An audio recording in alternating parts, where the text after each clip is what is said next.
Very good evening, Dr. Praveen and my dear professional colleagues. And I am Dr. Sepuri Krishnamohan, endocrinologist, Sepuri Diabetes and Endocrine Center, Kurnool. And today we are going to talk about the device experience. It is basically a device experience workshop, that is DEW. And we are going to talk about the innovation in insulin delivery, a patient-friendly approach. And this is my financial disclosure. And today's agenda is divided into two parts, the story of two friends with diabetes and devices to choose for insulin delivery. The story of two friends with diabetes, the one on the previous slide, please. The patient on the bottle and the syringe is a bottle user, and it is compared with that is versus with the pen actually, which has got the main pen and the pen cap and the needle and the dosing dial system. Next slide please. This is a funny conversation between two friends, Mr. A and B. A is Mr. Arjun, 48-year-old office worker suffering from diabetes for the last 9 years. The current treatment is biphasic human insulin 3070, twice daily. He uses vials and syringes, and the current HbA1c is 8.1%, and he leads an active social life. And in contrary, Mr. B, this is Mr. Bhuvanesh, 47-year-old office worker suffering from diabetes for the last 7 years, and the current treatment is oral anti-diabetic therapy, and his HbA1c is 9.4%, and since last 6 months a doctor has been recommending him to shift to insulin therapy, but this person is not listening to the doctor's advice. Next slide please. So this is the soliloquy of Mr. A. See, he says, I have been taking insulin for the last 2 years. My HbA1c improved initially, but of late it has started increasing, and also it's quite cumbersome and painful for me to take the injections. I use insulin with syringe, and it's very awkward to use it in the public, so I miss the dose whenever I am out of home. This is what the soliloquy of Mr. Arjun. And coming to Mr.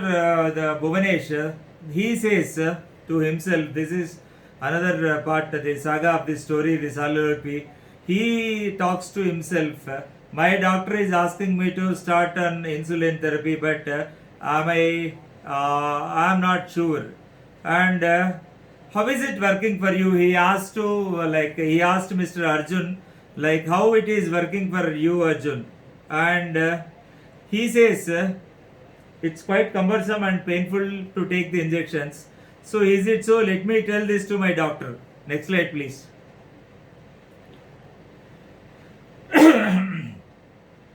The doctor says, Mr. Bhuvanesh, let me tell you about a better method of injecting insulin and the benefits associated. And there are various ways to administer insulin.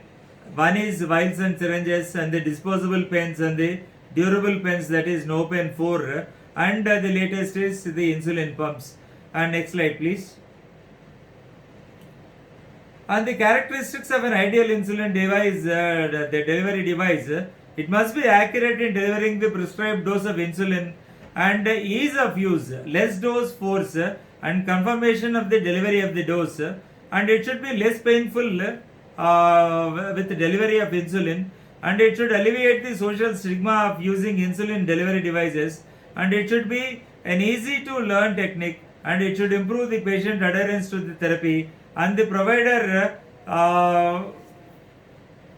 and to provide a better glycemic control, and it should pose a lesser risk of hypoglycemia, and it should be stable in the Indian climate. Next slide please. And old methods of insulin delivery, the syringes and vials. On the left hand side you can see the primitive syringes that were used way back in 1930s and 40s, and the drawback on the right hand side you can see the current disposable insulin syringes and the bottles you can see. And the drawbacks, they are cumbersome and difficult to transport, inaccuracy with withdrawing the correct dose of insulin, difficulty in mixing the insulin wastage, stigma of injections, and needle loses sharpness and it causes more pain. This contributes to poor adherence and non-achievement of the glycemic goals. Next slide please. And now let us see how the use of insulin pen devices fares in comparison to vials and syringes. And it is easier to administer and less insulin dose and high adherence and safer administration, better glycemic control and accurate dosing and less chances of hospitalization and choice of most patients, and low chances of hypoglycemia and minimal injection pain. Next slide please. And pen device users are more adherent than vial users. Adherence among the patients with initial treatment, with the pens it is 54.6%, and with the vials and syringe it is only 45.2%. This is the adherence measured by the proportion of the days covered. And on the right hand side you can see the adherence among the patients switching from a vial to vial and syringe to a pen device. The 69% of pen device switchers versus 62% of the vial and syringe continuers. So this is the adherence measured by the medication possession in ratio. And patients with type 2 diabetes who initiate the treatment or switch to treatment with a pen device are more adherent than the patients who use vial and syringe. Next slide please. And pen device users are less likely to discontinue treatment than vial users. The risk of treatment discontinuation in type 2 diabetes patients among the insulin naive patients initiating insulin therapy with a pen is 38% lower than the patients using a vial and syringe over 1 year, and the number is the 1876, and it is related to the insulin naive type 2 DM patients. And on the right hand side you can see the type 2 diabetes patients among the elderly insulin naive patients initiating therapy with a pen is around 50%, 58% lower than the vial and syringe cohort over 1 year, and the number was 3172, adjusted to the risk. And among the patients who initiated insulin therapy with a pen device, discontinuation was 10.5% lower than the patients using a vial and syringe over 1 year. The number were the subjects were 1466. Next slide please. Patient achieves lower HbA1c levels with the pen devices compared to vials and syringes.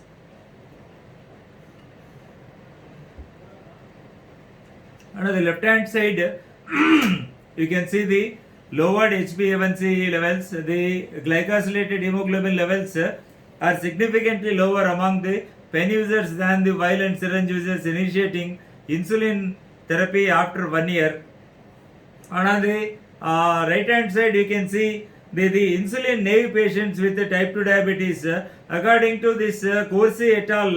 1997, the pen device is marked as dark blue and the orange is vial and syringe, 7.3% versus 7.8%, and the p-value is less than 0.02, that is statistically significant.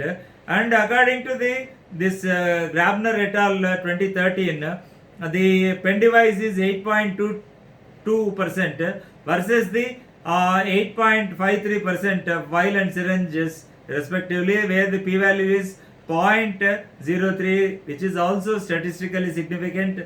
And when you come to this the last one, 2014, Z and et al. the 8.3% of the pen device when compared to the 8.5, where the p-value is 0.038, which is statistically significant. And in insulin naive patients with type 2 diabetes, glycated hemoglobin levels were significantly lower among pen users compared to the vial and syringe users. Next slide, please. And pens are associated with lower risk of hypoglycemic events. And you can see this the bar diagram. Actually, the insulin naive T2DM patients in the US, the subjects were 1,308, and the same thing, like the blue is pen device and the orange is the insulin vial and the syringes users. It is 5.1% against this particular 7.8%. The p-value is 0.042, which is statistically significant. And on the right hand side, you can see the type 2 diabetes patients aged around or above 65 years initiating therapy in the United States of America. The numbers selected were 5,860, and you can see the 8.6% the pen users against the 10.4%, and the p-value is 0.016, which is statistically significant. Hypoglycemia was defined as a healthcare encounter with primary or secondary ICD-9-CM diagnosis code for hypoglycemia. And pen device users experience 64% fewer hypos after conversion from a vial and syringe. So next slide, please. So pen devices offer more accurate insulin dosing, and 39 out of 40 patients in Sweden are confident in achieving the dose accuracy with a pen device.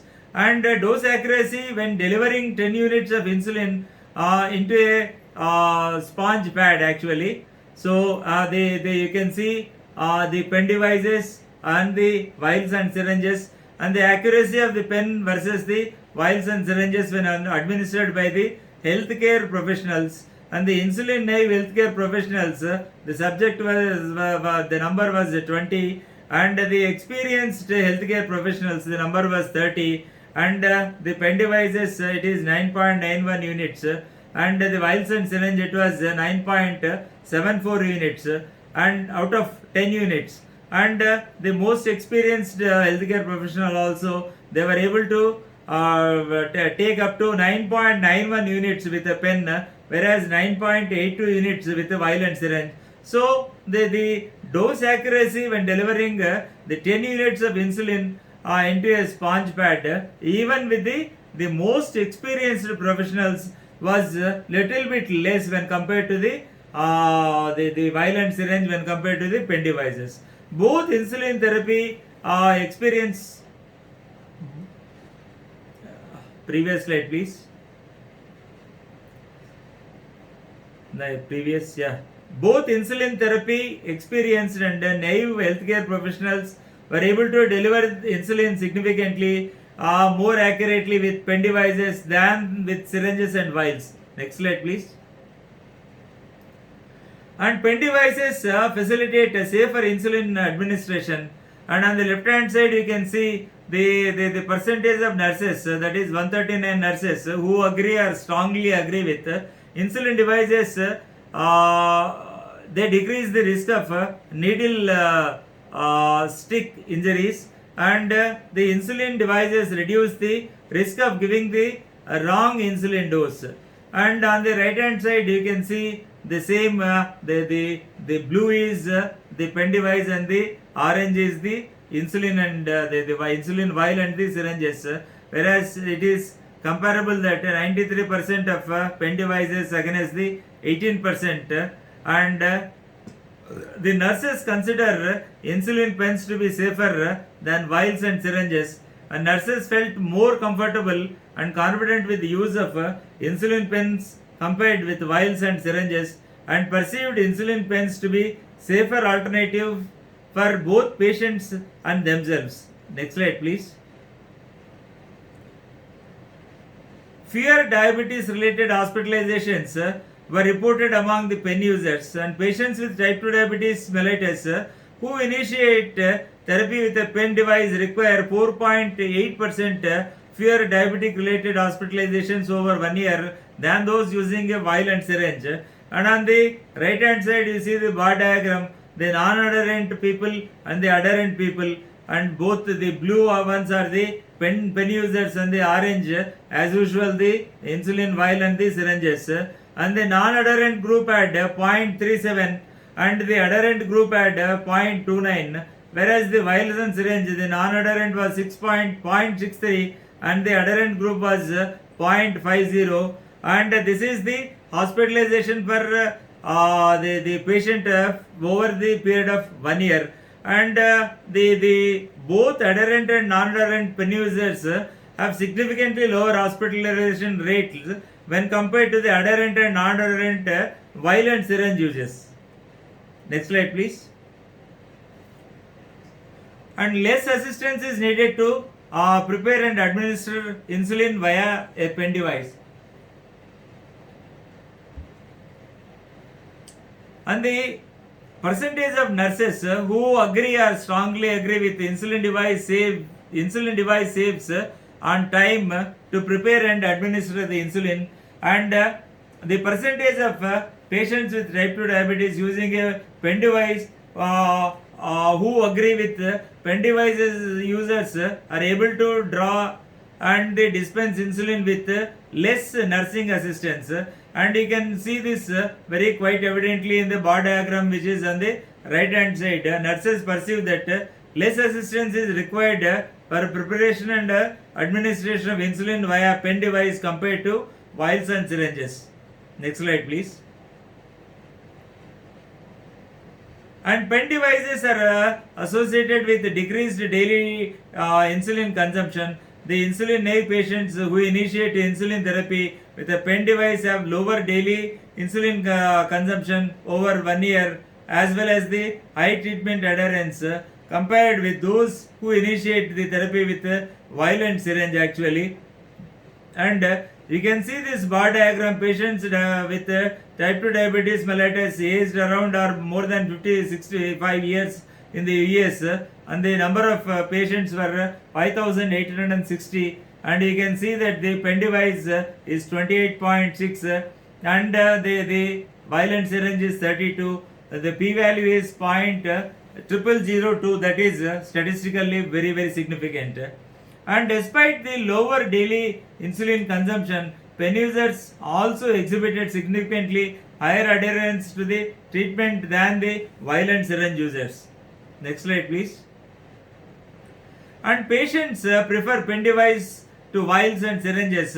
Among the patients with type 2 diabetes or the type 1 diabetes in Italy and the US and the Ireland, they find pens are easier to use, and that was 74% of the patients said they find pens are easier to use, and 81% of the patients they said they believe in pens, they believe pens offer more flexibility, and 88% of the patients they felt like consider pens faster to use, and 85% of them they perceive pens to be more discreet, and this is relative to vials and syringes. And on the left hand side, right hand side, you can see the patient preferences scores for pen devices, and from starting not preferred to the preferred, that is, and you can see the last one, the 85.4% of the patients they preferred the pen devices, and overall preference for the pen device is high compared to the use of the vials and syringes in patients with either type 1 diabetes mellitus or type 2 diabetes mellitus. Next slide please. And patients report less injection pain with a pen device, and 76.2% of the pen device users report that they experience no pain during the insulin injection, and 26.7% of the vial and syringe users, either the type 1 DM or type 2 DM in Lebanon, the majority, like 76.2% of the type 1 or type 2 DM patients using pen devices reported no pain during the insulin injection as compared to the violent syringe users. Next slide, please. And pen devices are preferred by children with diabetes. In children with diabetes, 95% prefer administering insulin with a pen device than with a violent syringe for reasons relating to the ease of use, the convenience, and the dose accuracy. And the children with diabetes prefer administration of insulin with pen than a vial and syringe, owing to the ease of use and dose accuracy. Next slide, please.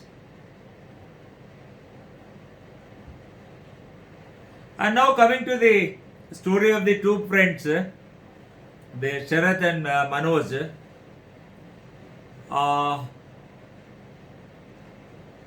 And B asks, but doctor, what about the cost? Is it not costly to use these devices?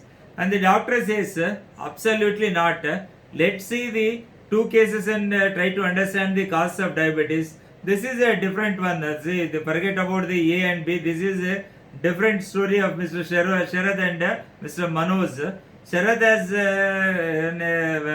glycated hemoglobin of 9.5%. Manoj has HbA1c of 8%. And the benefits of reduction of HbA1c from 9.5 to 8% simulated over 35 years.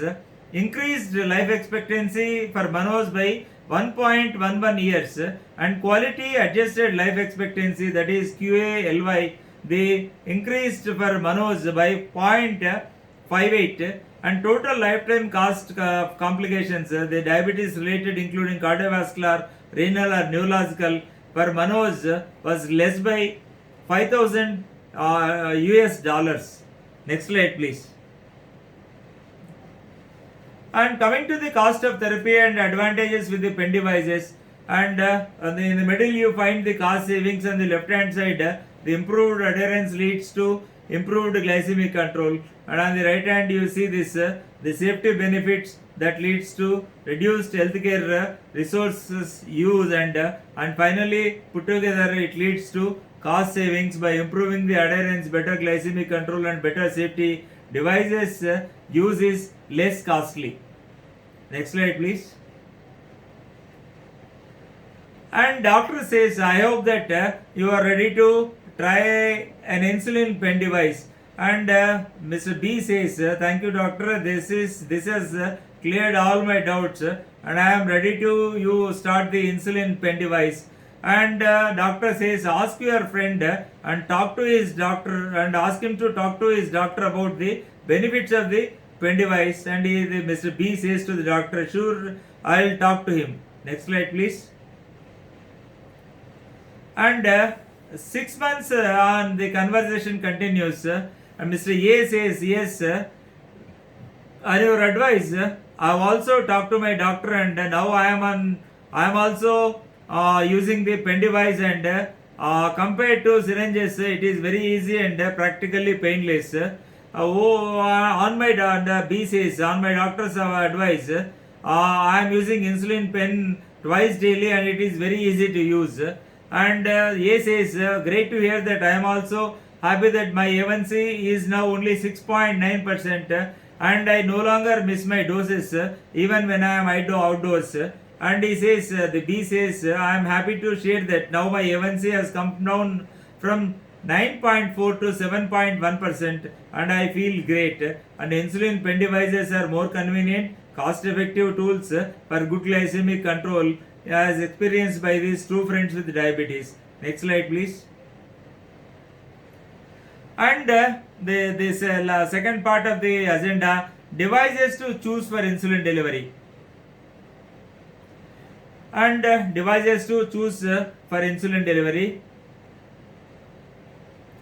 The durable and the disposable insulin pens. The durable and the disposable pens, that is NovoPen 4 is a durable pen, and we have got disposable pens in the form of flex pens. This is use and throw. And durable pen, this type of pen device combines the reusable syringe and insulin container with a disposable insulin cartridge that house the insulin, and a disposable pen. This type of pen must be loaded with an insulin containing cartridge. No, this is, see, it is the reverse actually, because the disposable pen comes with the loaded syringe. The durable pens can be reused by the patient and refilled by obtaining cartridges of insulin to the load into the device, and once it is empty, the device is to be discarded. The use and throw disposable pens, they should be discarded, and they have to purchase the another pre-filled device. And the example is NovoPen 4 and the example is FlexPen. Next slide please. Indications for disposable insulin delivery devices. They are used in the short-term use, like newly detected severe hyperglycemia, where the patient has to use the insulin for in the initial period, and after some period the patient can be switched over, so they can be put on this the disposable pens, and the patients with insulin initiation, and when the patients are hospitalized, and during pregnancy, and the elderly patients, and patients with visual disturbances and dexterity problems, and the patients undergoing the surgeries, these are the ideal candidates for this use and throw disposable pens. Next slide please. The disposable device, a close look at a flex pen. See, this has got two parts, the main pen and the pen cap, and the pen has got a cartridge, residual scale, and a pointer, and dose selector, and a push button, and the easy to read scale, and easy dose adjustment, low force to injection dose, easy to use for patients even above the age of 60 years. Next slide please. Salient features of the flex pen. As far as the safe and accurate dose parameter is concerned, flex pens, their large dose setting window and significantly better dose accuracy compared to the other pens, and easy to read dose display, it is yes, and color coded, it is yes, and dial back mechanism, dosing scale automatically returns to 0 after injection, and with regards to the convenience, lower dose force compared to other pen devices, and compatible with most needles, yes. And FlexPen delivers insulin doses closer to the target compared to vials and syringes, and adherence to insulin therapy is higher in patients using FlexPen when compared to the patients using vials and syringes. And FlexPens also FlexPen has significantly lower dose force when compared to the SoloStar or the QuickPen, the brands of other companies. Yeah, next slide please. And the FlexPen delivered doses closer to target compared with the vial and syringes, and you can clearly see the insulin therapy with the experienced healthcare professionals, and insulin therapy with naive healthcare professionals. You can compare this, and the FlexPen delivered doses significantly closer to the intended 10 units of the insulin units. Next slide please. And significantly the higher adherence when using a FlexPen compared with vial and syringe.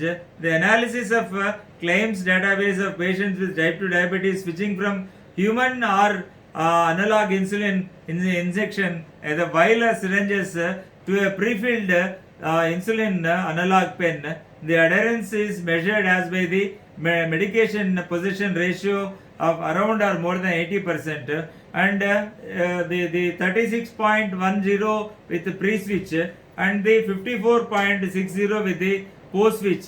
The significantly higher adherence in post-switch period compared with the pre-switch the p-value being less than 0.01, that is statistically significant. Next slide please.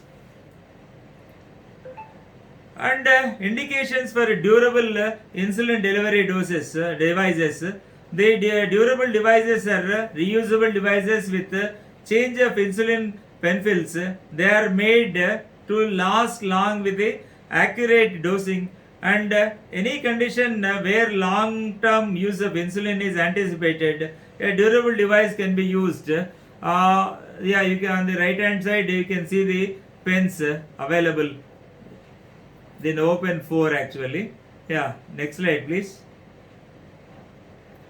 And a durable device, a close look at the Novopen 4 actually. This has got the three parts actually. The one is the pen and the cartridge part and the cap actually. And you can clearly see the end of the content feature, the maximum visibility to the pen fill, and short injection movement, easy to use for the patients even above the age of 60 years, and very easy dose adjustment, reverse dialing to ensure proper dose selection, and low force to inject the dose, easy to use for patients even above the age of 60 years, end of the dose confirmation, and ensures a dialed insulin dose is administered, and easy to read scale, 3 times larger window with a magnifying lens for dose selection, for even for an elderly patient,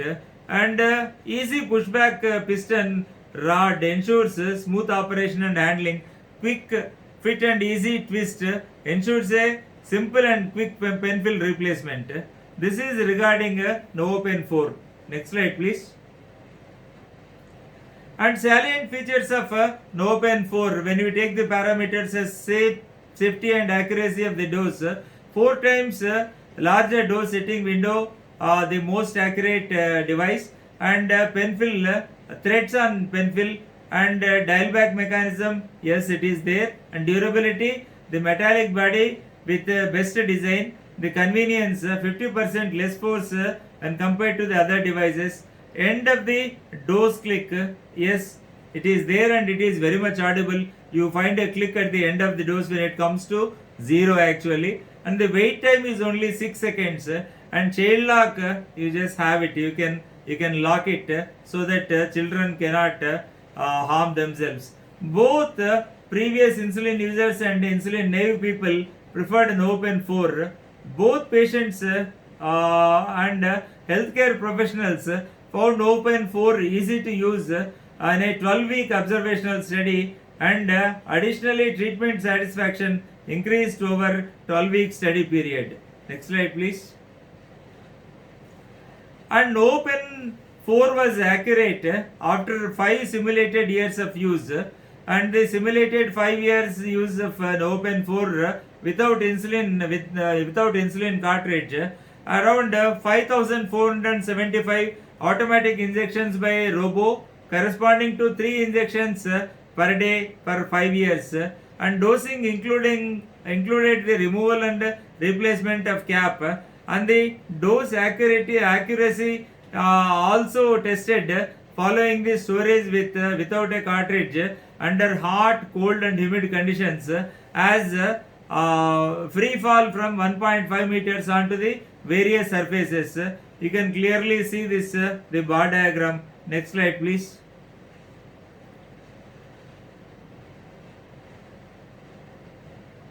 And most patients found Novopen 4 easy to use. It is an open label, non-randomized observational study for 12 weeks, and patient number was 2018, and they were offered an Novopen 4 as part of normal clinical practice, and 98% they said yes to set the doses, 97% to read the dosage scale, 97% respectively to correct the dosage, 97% respectively to inject the dose, and 95% to change the cartridge, it was yes, and 94% the prime to prime the device, and 97% for everyday handling. It was, everybody said the navy blue color indicates very easy or easy, and the orange is very or pretty convenient. And patient responses to device specific questionnaire at the end of study was given, and that was completed. And most patients gave the feedback as very easy or very convenient or pretty convenient responses for open 4. Next slide please. And most healthcare professionals found open 4 easy or very easy to use for patients. It's an open label non-randomized observational study for 12 weeks. Healthcare professionals 1981 doctors completed an investigator's questionnaire at baseline and after the patient had used NOPEN 4 for 12 weeks. And most SP healthcare professionals rated NOPEN 4 very easy or easy for patients to use at the start of the study. And 97% said very easy or easy for patients to use, and 97% they said they would recommend this particular the NOPEN 4. And most healthcare professionals recommended NOPEN 4 to other patients owing to ease of use. Next slide please.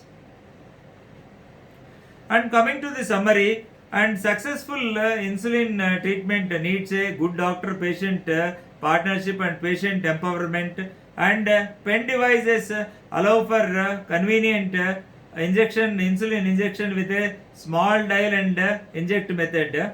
To achieve the target glycemic control with minimal risk, optimal storage and transport practices are very important. And thank you so much for patient listening. And now we are ready to take up the question and answer. Praveen?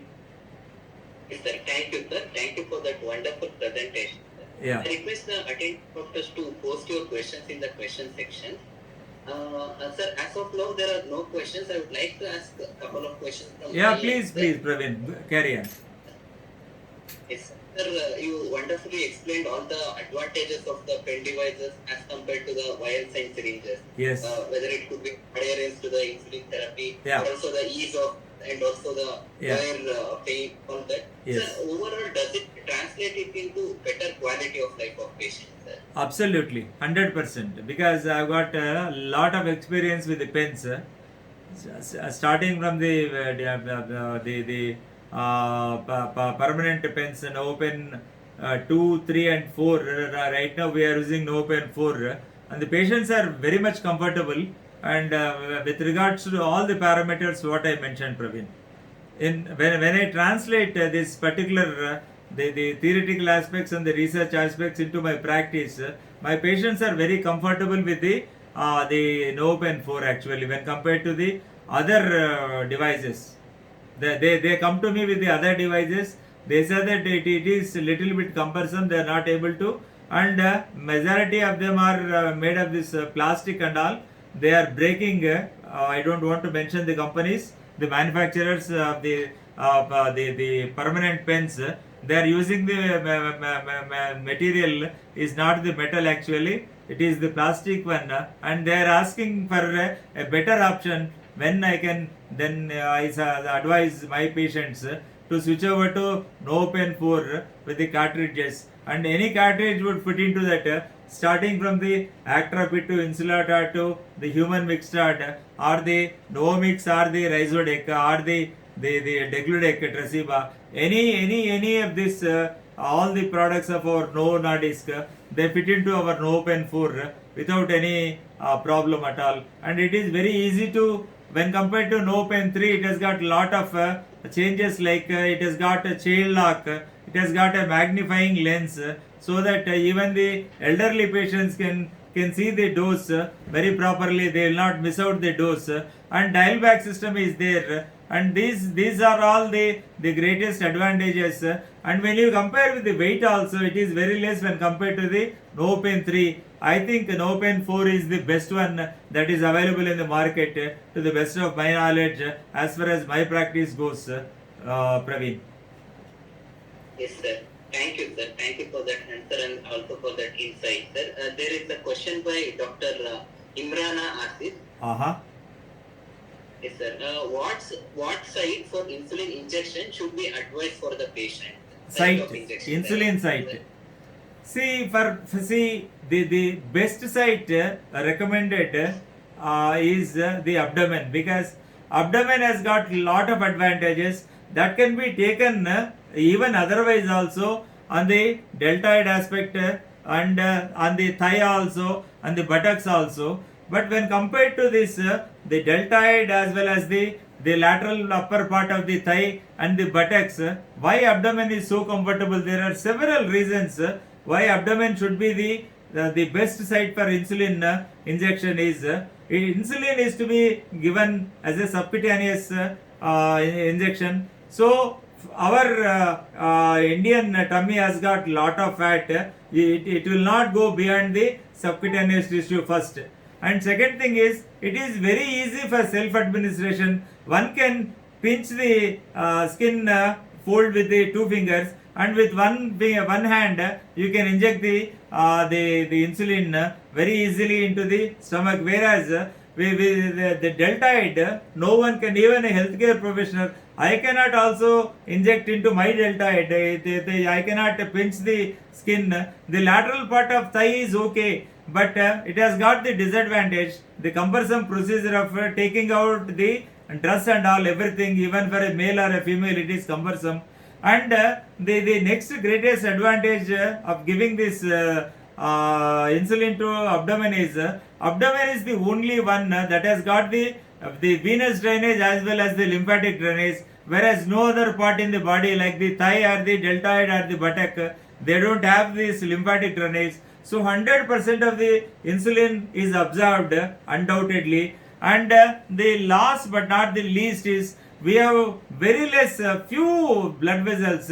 You rarely get into a blood vessel when you give it to the abdomen when compared to the deltoid or the buttock or the this thing. So, and the last one is, the site rotation becomes very easy for us because you make it like you leave the umbilicus and 2 inches apart the umbilicus you leave, and all the area of the para-umbilical area can be like injected, and in the morning you give it on the left side, and the night you give it on the right side. The site rotation is very important to avoid the side effect of insulin, either the atrophy or the hypertrophy of the fat tissue.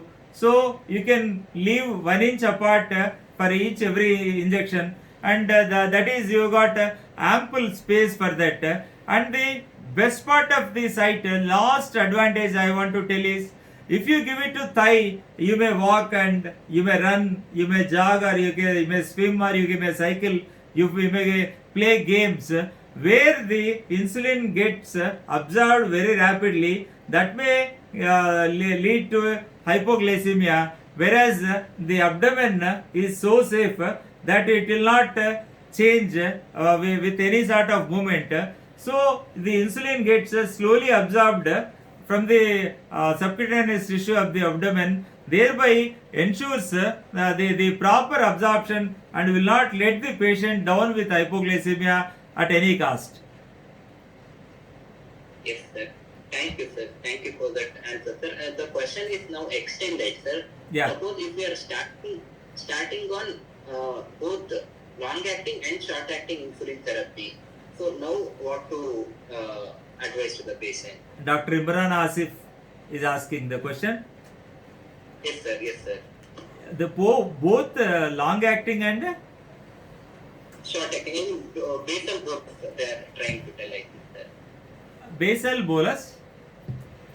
With basal bolus therapy. Yeah, with Two basal. injections. See, if you want to go for a basal bolus therapy with this particular this insulin device, the permanent device NovoPen 4, you have to take 2 pens actually. If it is really required basal bolus, and I don't advise the patients to go for NovoPen 4 when it is related to basal bolus. We rarely use that basal bolus regime, either in the hospital settings and the ICU settings. and it is advisable to go for the flex pens actually, Praveen. Instead of the permanent device, you need to give 2 pens to that particular patient. Later on, 1 pen becomes useless, virtually useless. Instead of wasting the no pen 4, the patient can be prescribed the particular the use and throw pens. You can take one this particular the patient is now the non-affordable patient. You can go for this short acting the regular insulin, the Actrapid. One pen you can take, and you can take the Insulatard pen, so that that can be disposed after this basal bolus regime. And once the patient is switched over to a biphasic premixed either human insulin or the analog insulin, you can go for the no pen 4 actually, because basal bolus we never prolong it to more than a week or a couple of weeks. So in that case, I don't recommend this no pen 4 getting wasted. 1 pen becomes waste actually. So you have to load the 2 cartridges. One basal insulin should be loaded. In another pen, the bolus insulin should be loaded. The rapid acting or the short acting. So I would rather advise the doctor to prescribe the use and throw disposable pens. Yes, sir. Thank you, sir. Thank you for that answer, sir. Yeah. Yes, sir. The next question I would like to ask from my side, sir. Yeah, please. Sir, despite uncontrolled on multiple oral anti-diabetic drugs, still there is that enough for timely insulin initiation. So can you please share your best practices in breaking this inertia, sir? Pardon, Praveen. Yeah, can you just repeat the question? When the patient is on multiple OADs, not yet controlled. Not controlled. Still there is that inertia for inertia for insulin initiation. Yes, sir. Yeah. So can you please share best practices in breaking this inertia? Yeah, absolutely. This is a wonderful question actually, because when the patient is on the 2 OADs or 3 OADs, he may just pull over for 4 or 5 years, because what happens in type 2 diabetes actually is by the time you diagnose a case of type 2 diabetes, the beta cells ranging from 50 to 80% of the beta cells would have been dead by the time of diagnosis. So the leftover mass is only 50 to like 20 to 30, 20 to 50% of the beta cell functioning beta cell mass is left over. And as per the evidence-based medicine, the death rate of the beta cell per annum is 4%. So that is, suppose you assume that the patient has got 50% of the beta cell functioning cells at the time of diagnosis, and you put the patient on either the metformin or in combination with the sulfonylurea, and somehow any drug will act in the initial period, either the sensitizer or the secretagogue or the whatever the drug you use, it automatically works for a period of 4 to 5 years, and when time comes, when the pancreatic beta cell reserve goes below 75%, and the functioning beta cell reserve is below 25%, no OAD would act at that particular time, and it is high time that after 4 to 5 years, max by 6th year, you should advise the patient to go for the insulin therapy, added insulin therapy to the existing OADs. See, this is it depends on the experience of the clinician and the counseling techniques of the clinician, how to motivate, how to break this the barrier, the therapeutic inertia or the clinician's inertia or the patient's inertia. So you need to break at some point, and you should counsel the patient that your pancreas is no longer secreting the enough insulin to cope with the demands of the body. So there is an imbalance between the demand and supply. It is high time you have to give what is lacking is insulin, and you just have to replace the insulin. And in the field of endocrinology, the diabetes is the only exception when compared to this hypothyroidism or the hyperthyroidism, whatever it may be. When you are suffering from hypothyroidism, you give only the levothyroxine, nothing else other than levothyroxine would work. So this is only the exception. The metabolic disease, the disorder, the diabetes is the only exception because it has got multiple the pathophysiological the ominous octet. So the insulin is not required in the initial period, but in the later on after 5 to 6 years, every type 2 diabetes patient requires insulin. Let it be to start with the basal insulin or with the existing OADs or the basal plus or the biphasic premixed, whether it is human insulin or the affordable segment can go for the IDEC asp or the insulin degludec insulin aspart with the protominated aspart, that is no mix. And it all depends on the way you counsel the patient and the way you trace out that the patient is getting into pancreatic bankruptcy. That is very important. When the patient is not responding to the maximum doses of 3 OADs, that is an indication clinically that the patient is getting pancreatic bankrupt. So that particular time, even prior to that, before going to the maximal dose, like 2 grams of metformin or the 320 milligram of gliclazide or the 8 milligram of glimepiride or the 0.9 milligram of voglibose, even going prior going to this maximal dose of the 3 OADs, it's better you counsel the patient towards insulin with the existing OADs. That is how you have to break the chain, Praveen. So it is only the way you have to counsel the patient. We are giving you have to all the time keep it in mind that the clinician has to translate the research into the colloquial language of a common man. That is the patient language. See, if you tell that the beta cells and all islets of Langerhans and all, he will not be able to understand you. See, suppose a banker comes to me, the bank manager or the cashier comes to me, I tell them a simple example of ATM card. If you have funds, sufficient funds, you insert your ATM, you get money, and once the funds are over, even you insert your ATM, that gets declined. Any time you do that, you get the same response. It gets declined. It means the body is running short of insulin. See, it is not like the SB account where you can refill the amount. So this is the God-made pancreas, the one-time refill. That's it. You cannot refill the pancreas or you cannot refill the beta cell or islets of the Langerhans. So this type of examples will click the mind of the patient very immediately, so that every patient should be be treated in a different way. The language he knows, the patterns he knows, and we should give some examples so that the main idea, the background is to initiate insulin, not using it as a threat. So that's what I mean to say. The treatment, in my opinion, Praveen, is nothing but it's a gentleman's agreement between the doctor and the patient.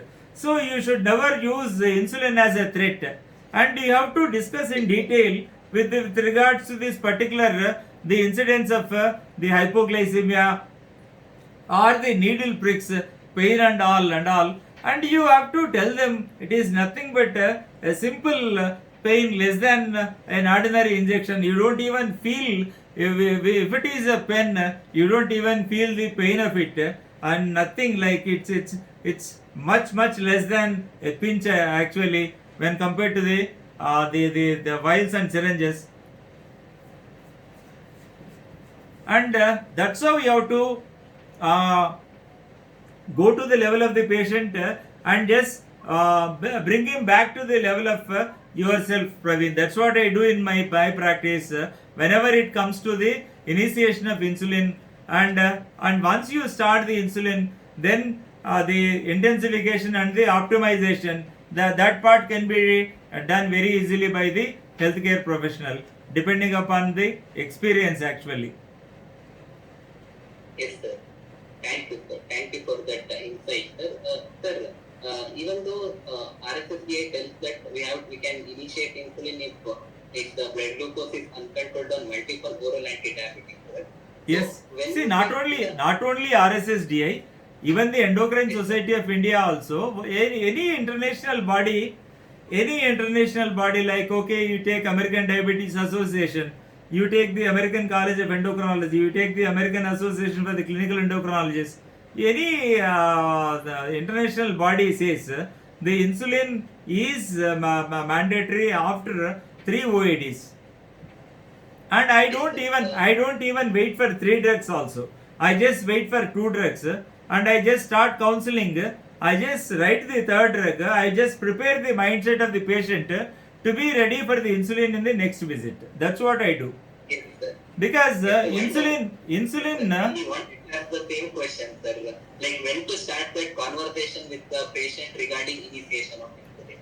So, see, when the patient comes to you for the first time, and when the patient, the blood sugar is very high, like the without DKA, if the patient is not suffering from the diabetic ketoacidosis, whatever it may be, and the patient has got absolute hyperglycemia at the time of diagnosis, or when the patient comes to your clinic, you're using multiple drugs, and when the blood sugars are more than 400 or 300 or 500, it is high time you have to advise the patient. The simple language you have to use is your pancreas is exhausting like anything. You have to give rest to this particular pancreas. The only way to give rest to the pancreas is by taking the exogenous insulin and not using the endogenous insulin. Like whenever you meet with an accident, fractures and all, why you put a cast or slab and anything, why you give rest to that part, that is only to give this particular prompt healing to that particular fractured part. Likewise, if the pancreas is exhausted by multiple OADs and all, it is high time we need to give rest to the pancreas, and it is the only way left over how to give rest to the pancreas is stop using the OADs for particular time, and you put the patient on only the exogenous insulin. By not using the endogenous insulin, you are going to minimize the preservation of the beta cell, and the exhaustion of beta cell is very much reduced by early initiation of insulin if the patient is like they comes to you with the very high blood sugars, and the patient comes to you normally like the fasting will be 160 or post lunch will be 220 or 230. You have to advise the patient with regards to the counsel the patient with the diet and exercise and reduction of weight, cessation of alcohol and cessation of smoking if applicable, and afterwards you can start with the metformin and the lifestyle modification or the therapeutic lifestyle changes. You can advise metformin. You want to use sulfonylurea, you can use. But when the maximal dose are 1-2 years or 3 years, the patient responds well, and afterwards you find some sort of excursions in the blood sugars, either in the form of HbA1c or in the glycemic triad, what I say, the fasting and the post lunch and the HbA1c, and the glycemic pentad is a different term which includes the glycemic variability and the quality of life. So that's a different part, and if you want to achieve the glycemic triad at least, the patient is not able to achieve to the normalcy, the fasting and the post lunch and the HbA1c. It is high time you have to think in terms of the pancreatic bankruptcy, and you have to start counseling the patient that you require badly insulin. Your body is running short of insulin. Your pancreas is the organ that produces the insulin as well as the glucagon, but your pancreas is almost tired, it is exhausted, it is not giving you, it has taken some sort of voluntary retirement or retirement. So it is high time you have to give rest to the pancreas, and along with the existing OADs, you can continue with the starting from the basal insulin or basal plus, or if the patient is not able to afford to go for the analogs, at least you can start the biphasic premixed human insulin, the best one, 2 times a day, and that will solve all the problems, and that will prevent the patients getting into the pancreatic bankruptcy, and that minimizes this particular the diet, exercise along with the drugs, sensitizers and the insulin that reduces the insulin resistance and improves the insulin sensitivity and as well as the quality of living also. And in my practice, I've got some thousands and thousands of patients on insulin, whatever it may be, starting from the biphasic human premixed human insulin to this insulin degludec aspart and all insulin degludec. So once the patient starts enjoying the maza of insulin, the energy he gets after the insulin, he'll never stop the insulin. See, that is my experience. Even sometimes I just ask the patient, so it's high time we can stop the insulin. The patient says, sir, I have improved my symptoms. Like the shy part of the patient is the erectile dysfunction, the sexual dysfunction, which he cannot express towards to us very directly. So we are also in a very busy practice. We just forget about this particular aspect. But always I make it a point to ask the patient, are you happy in the nights? That's what. Okay, a simple sentence. If the patient says I am happy with my life and in the night time I enjoy my sexual life, that is a good sign that the patient is enjoying that particular the night sex life. That means the future cardiovascular risk is also very much reduced, Praveen. And erectile dysfunction and the microalbuminuria are the sensitive predictors of the future cardiovascular diseases. So in that case, the patient says after taking insulin, my erectile dysfunction has drastically increased. So I would like to continue, the patient says.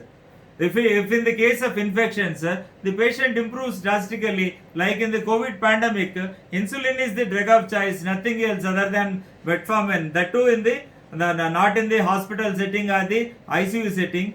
And if it is not in the ICU settings, you can use insulin along with metformin, because metformin has got some benefits in the COVID. And that is how you have to counsel the patients, and that is how you have to initiate insulin. And that's what, Praveen. And that answers, the answer is, I think that is quite sufficient, I think, Praveen. Yes, sir, definitely, sir. Thank you, sir. Thank you for the answer, sir. Yes, sir. So I would like to ask one question in the current COVID situation, sir. Yeah, please. You mentioned regarding the COVID management and also the importance of steroid-induced hyperglycemia. So Yeah. Can you please share your experience of managing steroid-induced hyperglycemia during the follow-up or during the post-discharge period, sir? Okay. So per se, if I have to talk about the COVID and the steroids and the hyperglycemia, per se COVID, the coronavirus SARS-CoV-2 attacks directly on the beta cells and damages the beta cells. That may result in two consequences. One is the acute hyperglycemia that is seen at the time of admission with the COVID patients, and second thing is that may lead to new onset of type 2 diabetes in the normal individuals who get contracted with this COVID-19 infection, Praveen. And coming to the treatment part, as a part of the protocols, the inpatients are supposed to be on the steroids, not the outpatient, as they are regulated by the ICMR. The guidelines, the recent guidelines say that you are not supposed to initiate the steroids in the home quarantine or the home isolation, because of the fear of the hyperglycemia, one, and second is because of the fear of this mucormycosis. And once the patient is on steroid, and it is a short-term course actually. So as per the recovery trial, the dexamethasone, the long-acting insulin, long-acting the steroid is the one that is approved all over the world. The recovery trial says use dexamethasone if the patient is able to take orally once a day, or injectable intravenous dexamethasone once a day for 7 to 10 days. And you are not supposed to go beyond 7 to 10 days as far as corticosteroid therapy is concerned, keeping this particular the hyperglycemia and the dysglycemia on the one hand, and keeping this particular mucormycosis on the other hand, which is raising in abnormal proportions in our country, and now thousands and thousands of cases of mucormycosis are being reported because of this COVID pandemic, and we have to use insulin as the treatment modality of whatever it may be, either the COVID induced acute hyperglycemia, dysglycemia, or the COVID induced new onset type 2 diabetes, or the patients who are already diabetic. You have to switch over, stop all the drugs, put the patient on insulin like any other infection. COVID-19 is not an exception to the other infections. Like any other infections, like diabetic foot infection, like pulmonary tuberculosis, or any acute illness like hepatitis or something you get, you immediately stop the OADs and you start insulin. Likewise, you have to start insulin for a short period. Even the patient uses the steroids or doesn't use the steroids.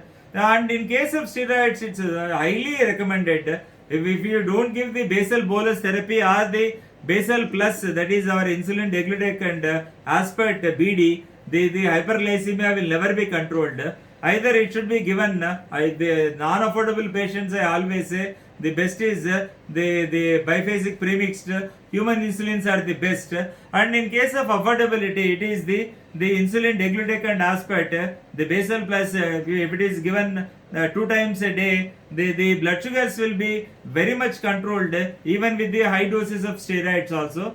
And I feel that in our country steroids are being used injudiciously by the highly qualified doctors also. That is a point to be noted. Very saddening phenomena. Irrespective of the guidelines, they are going out of the box and they are treating the patients irrationally, and that is causing the increased incidence of mucormycosis as well as the dysglycemia, the hyperglycemia, which leads to the increased mortality in COVID-19 infections. That's what, Praveen. Yes, sir. Thank you, sir. Even at the time of discharge also, the patient had used a course of 7 to 10 days of this particular steroid in the hospital setting. At the time of discharge, you advise him twice a day insulin, the biphasic human premixed or the biphasic the insulin degludec aspart, the basal plus BD dosage, at least for 10 to 15 days, and when he comes for the follow-up and you think that everything is very much fine, the patient is totally out of this thing, the COVID symptoms and all, and you can switch over to the tablets. And in this context, I would like to remind all my fellow colleagues, professional colleagues, about this long COVID. That is the term given to this particular the post-COVID sequelae is called the long COVID. Even after the months and after the years, you find the complications like pulmonary fibrosis, even the myocardial infarction, even the heart failure, even the kidney failure, even the liver failure. All these are all the complications of this particular post-COVID scenario. So that is, we don't have any particular, suppose the patient develops pulmonary fibrosis after this particular this thing, there is no treatment to reverse the pulmonary fibrosis, because once the fibrosis takes place in the lung, it is an irreversible damage to the lung, and only option will be the lung transplant. Like when you compare it with the liver, when the scarring starts, that is in the period of NAFLD and NASH, if you don't react properly, don't stop that particular cycle of NAFLD, the non-alcoholic fatty liver disease getting into non-alcoholic steatohepatitis, and once you don't stop it at a proper time, that eventually becomes the patient becomes cirrhotic with all the fibrosis and the scarring, and scarring is an irreversible process even in the lung, even in the liver, which leads to cirrhosis. Then the next stage will be the hepatocellular carcinoma. So nothing can be fruitful than the liver transplant and the lung transplant. So you have to remind, you have to keep it in your mind that long COVID is the biggest concern now, and many people are dying because of this COVID related problems, that is long COVID. you have to keep it in mind always. Once the patient is contracted with COVID, after 10 days everything is fine. Don't forget that this particular long COVID can be a threat to anybody's life. Yes, sir. Thank you, sir. Thank you for that answer and also for that insight, sir. Sir, there are no more questions in the question section, sir. Acha, we have finished. Yes, sir.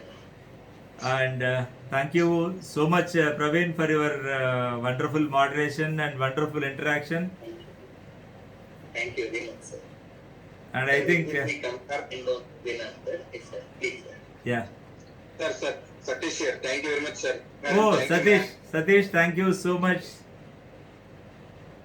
And thanks, my dear professional colleagues, for your patient listening. Thank you so much for your kind interaction. Thank you, sir.